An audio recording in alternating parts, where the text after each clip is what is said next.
Assalamualaikum warahmatullahi wabarakatuh. Selamat pagi, salam sejahtera untuk kita semua. Hari ini kita akan belajar sejarah perminatan untuk kelas 10 IPS. Kita akan membahas tentang sumber sejarah.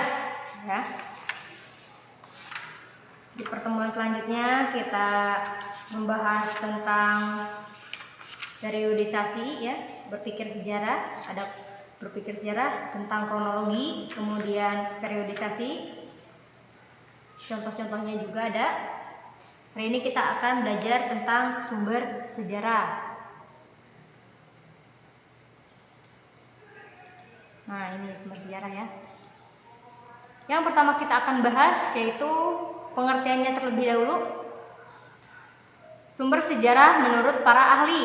Yang pertama oleh Louis Gottschalk. Menurut Louis, sumber sejarah adalah hasil atau rekaman dari peristiwa sejarah. Jadi setiap peristiwa sejarah itu pasti ada hasilnya atau rekamannya, seperti itu ya. Kemudian R. Muhammad Ali, pengertian sumber sejarah yakni segala sesuatu yang berwujud dan tidak berwujud serta berguna bagi penelitian sejarah sejak zaman purba sampai zaman sekarang. Jadi segala sesuatu yang berwujud atau tidak berwujud. Nah, sesuatu yang berwujud dan tidak berwujud tersebut itu berguna. Berguna untuk apa? Untuk penelitian, seperti itu ya. Jadi kalau disimpulkan, sumber sejarah itu adalah bukti atau fakta ya dari adanya sejarah, peristiwa sejarah, seperti itu ya. Kemudian kita membahas tentang sifat sumber sejarah. Yang pertama ada yang namanya sumber primer. Sumber primer itu adalah sumber yang berkaitan langsung dengan peristiwa yang diceritakan berupa kesaksian langsung dari pelaku sejarah. Lisan, dokumen-dokumen, naskah perjanjian, arsip atau sumber tertulis dan sumber benda ya, atau benda atau sumber benda. Nah, ini adalah sumber primer. Jadi sumber primer itu sumber pertama yang memperlihatkan sejarah peristiwa sejarah tersebut. Bisa dilihat dari teks proklamasi. Nah, itu adalah sumber pertamanya, gitu ya. Itu berupa dokumen dari teks proklamasinya. Kemudian ada juga fotonya, gitu ya. Kedua ada sumber sekunder. Apa itu? Sumber sekunder yakni kesaksian dari siapapun yang bukan merupakan saksi mata atau orang yang tidak hadir pada peristiwa yang dikisahkan. Nah, contohnya apa? Contohnya buku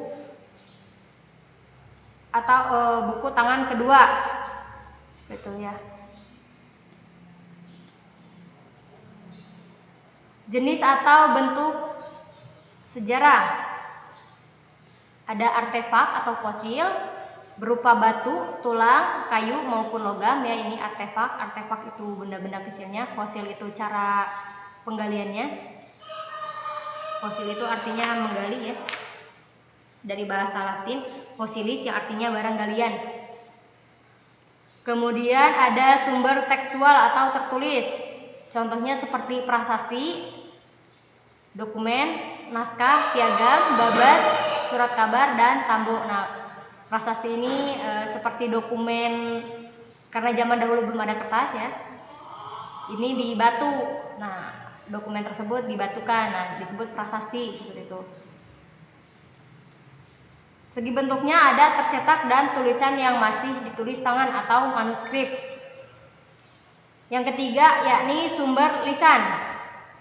Sebelum membahas sumber lisan, bagi teman-teman yang belum absen pembelajaran daring, silahkan absen terlebih dahulu. Sumber lisan, sumber kesaksian lisan dan tradisi lisan. Nah, ini dari sumber sejarahnya, orang pelaku sejarahnya ya. Kemudian ada tradisi lisan, mite, legenda, dongeng. Ini mah bersifat lokal ya, daerahan biasanya.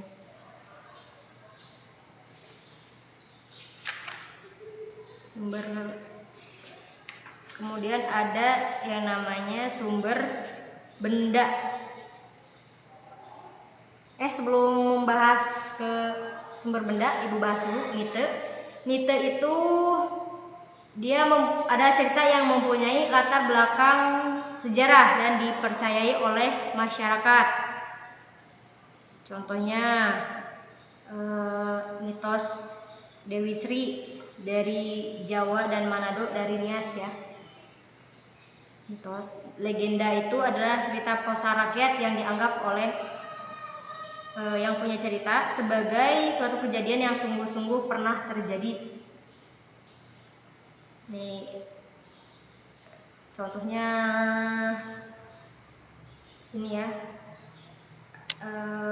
yang di Tangkuban Perahu itu legenda, karena ini dipercayai kejadian yang pernah terjadi ya.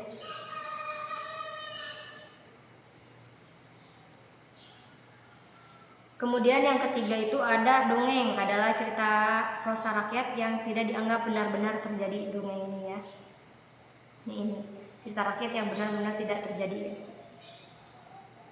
Cerita rakyat tidak dianggap benar-benar terjadi, ini dongeng. Kemudian ada yang namanya sumber benda.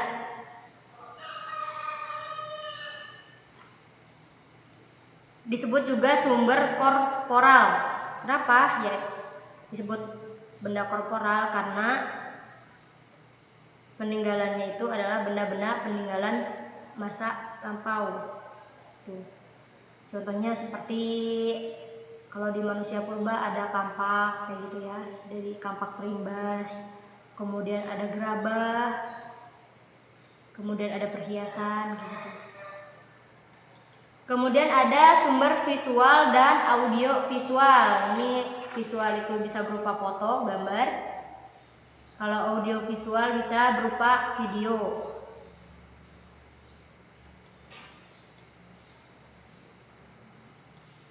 Nah, ilmu dasar. Nah, untuk menentukan sumber sejarah itu diperlukan ilmu dasar ya. Ini ilmu dasar sumber sejarah ya maksudnya.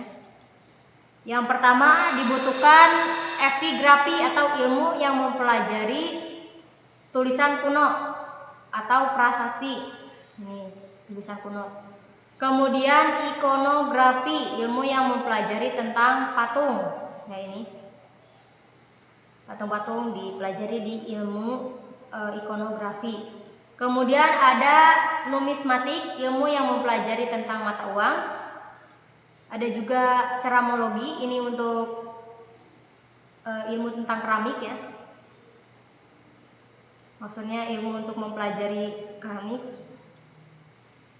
Kemudian geologi, ini tentang lapisan bumi, untuk mempelajari lapisan bumi. Paleontologi, ini untuk mempelajari tentang sisa-sisa makhluk hidup yang sudah lampau. Kemudian ada paleoantropologi, ini mempelajari bentuk manusia yang paling sederhana hingga sekarang. Kemarin kita membahas ya tentang Meganthropus di sejarah Indonesia hingga Homo sapiens. Kemudian ada filologi, ilmu yang mempelajari tentang bahasa. Kedudukan sumber sejarah, yang pertama membentuk dan memperbaiki alat konseptual, menyarankan hipotesis baru. Kemudian dokumen, menyajikan data untuk menguji dan memberi ilustrasi pada teori, memberi fakta untuk memperoleh pengertian historis tentang fenomena historis. Kemudian dokumen itu berguna untuk menjembatani antara ilmu pengetahuan dan kamsen, akal sehat, jadi nantinya nyambung gitu ya, nggak ngawur gitu. Kemudian mengawasi fenomena. Ini fenomena yang terjadi ya, maksudnya memperhatikan sistem teoritis serta metode penelitian. Nah, itu adalah sumber-sumber sejarah ya, kedudukan sumber sejarah. Hari ini itu saja untuk pembahasan kita mengenai sumber sejarah. Jangan lupa absen di link Google Form yang telah dibuat oleh Ibu, karena yang mengisi absensi Ibu nyatakan nanti hadir kehadirannya ya. untuk kehadiran itu. Yang mengisi berarti hadir seperti itu. Ibu akhiri untuk hari ini, tetap semangat belajar ya. Meskipun tidak belajar bersama dalam satu atap, selalu semangat. Wassalamualaikum warahmatullahi wabarakatuh.